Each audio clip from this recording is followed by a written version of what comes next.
Nous avons souhaité, au travers de cette vidéo, vous présenter le contexte des études et recherches qui sont menées et celui de la multiplicité des usages des drones, que ce soit des drones à usage civil, à titre personnel ou à titre professionnel, ou encore militaire. La multiplicité de ces usages induit un nombre extrêmement important de configurations de drones, de types de drones, depuis des drones de très petite masse, inférieure à 1 kg, jusqu'à des drones de plusieurs tonnes, et également des configurations extrêmement différentes, comme des drones à voilure tournante ou des drones à voilure fixe.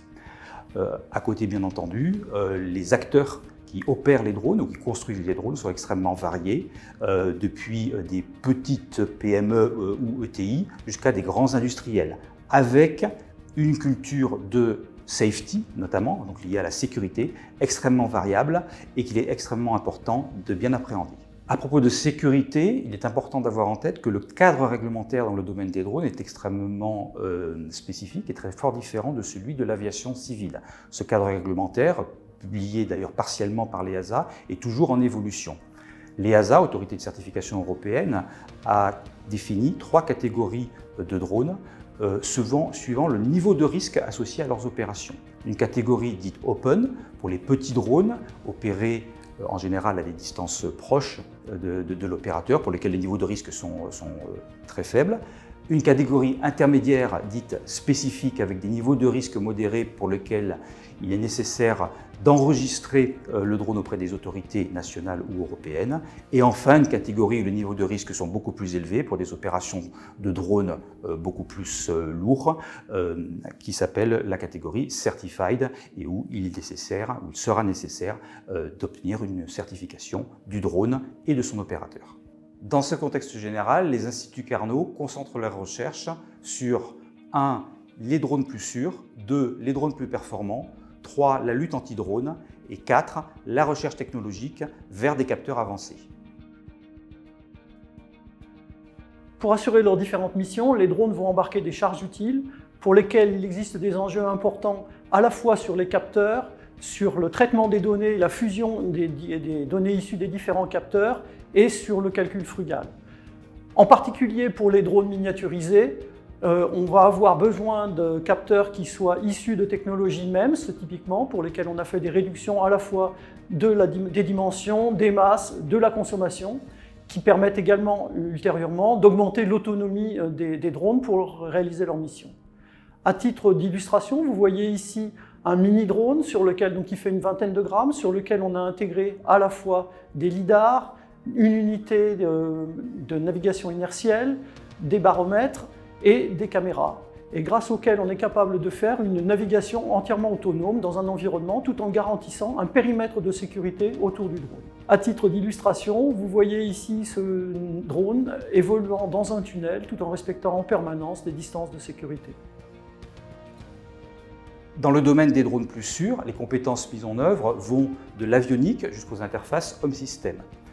Un exemple montré sur cette vidéo concerne l'étude de la létalité de la chute de drones sur les personnes, étude menée en coopération entre l'ONERA et l'IFSTAR, financée par la DGAC.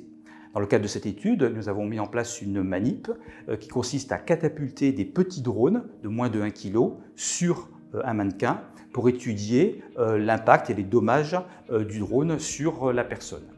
Les conclusions de cette étude, qui d'ailleurs n'étaient pas du tout intuitives, sont non seulement que la masse et la vitesse d'impact sont des paramètres importants, mais également la position, par exemple, de la batterie sur le drone, c'est-à-dire de la configuration du drone lui-même.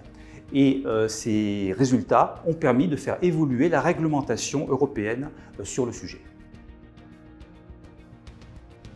Une autre illustration des recherches menées concerne les interfaces homme-système.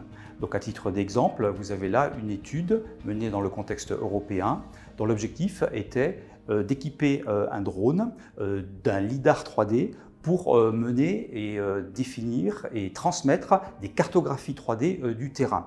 La mission est celle de la recherche de victimes sur des théâtres d'opérations difficiles d'accès, comme par exemple après des tremblements de terre.